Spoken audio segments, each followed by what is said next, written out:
Please subscribe my channel. Like and share my video. फूटा घड़ा और किसान। बच्चों, आज हम लोग फूटे गधे और किसान की कहानी सुनेंगे। यह कहानी से आज हम लोग बहुत कुछ सीखेंगे।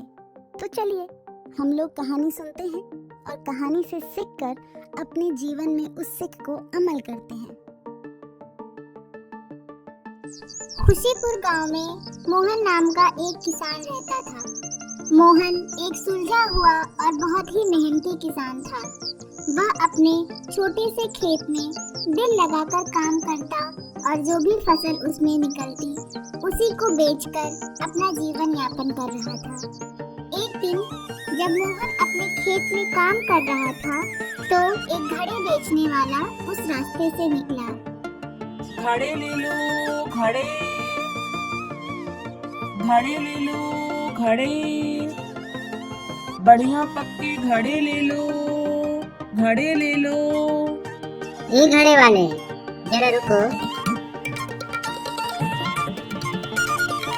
घड़े तो तुम्हारे बहुत अच्छे हैं, मुझे ये 2 घड़े देना। वाह, आज तो मैंने बहुत बढ़िया सौदा किया है।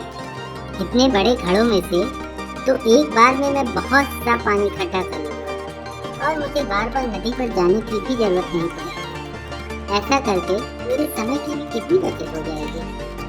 ऐसा सोचते हुए मोहन अपने घर की तरफ चल दिया। मोहन घर गया और घड़े को एक कोने में रखकर सो गया। अगले दिन वह उन घड़ों को लेकर नदी से पानी लेने के लिए चल पड़ा। जब वह पानी लेकर लौट रहा था तो उसने देखा कि एक घड़ा तो बिल्कुल ठीक था, पर दूसरा वाला कहीं से फूटा हुआ था, जिसकी वजह से उसमें से पानी गिर रहा था।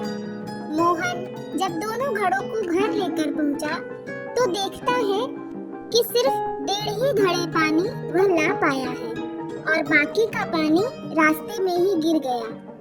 मोहन फिर भी रोज उन घड़ों में पानी लाता और घर में उनका उपयोग करता।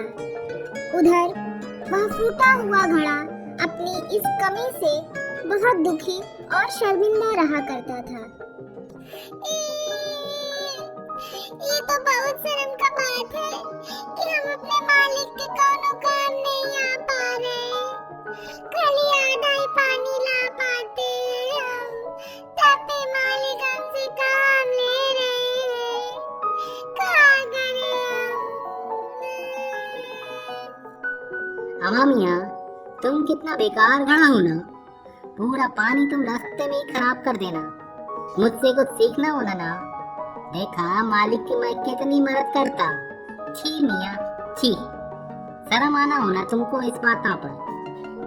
दोनों घड़े जब इस प्रकार की बातें कर रहे थे तब मोहन ने उनकी बातों को सुन लिया और फूटे घड़े से कहा, तुम मेरे काम के हो या नहीं हो यह मैं तुम्हें कल बताऊंगा, इसलिए जब मैं कल नदी पर पानी लेने जाऊंगा तो तुम आते समय रास्ते में लगे फूलों को देखते हुए जरूर आना।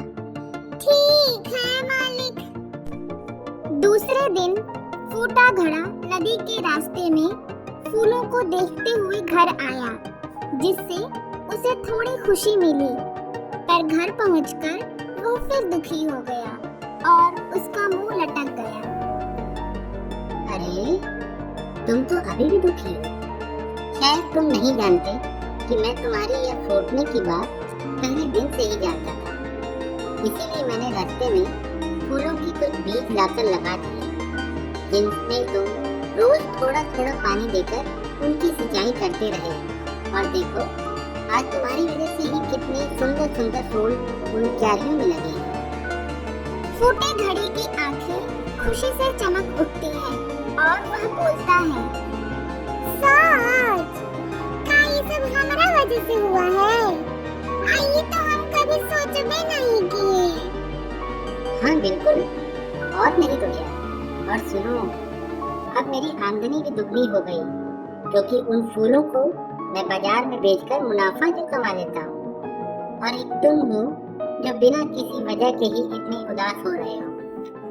आज तुम्हारी वजह से वह सुनसान रास्ता भी सुंदर हो गया और मेरी कमाई भी बढ़ गई। मतलब आम के आम गुठलियों के दाम। तो क्या समझे बुद्धू?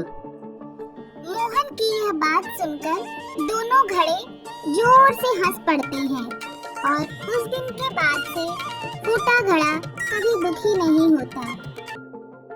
कहानी से सीख। हमें इस कहानी से यह शिक्षा मिलती है कि मोहन का घड़ा भले ही फूटा था, पर वह संतोषी स्वभाव का था। इसलिए उसने फूटे घड़े की कमी को नजरअंदाज करते हुए भी उसमें कुछ खासियत ढूंढ ली और वही उसकी सफलता का कारण बन गया।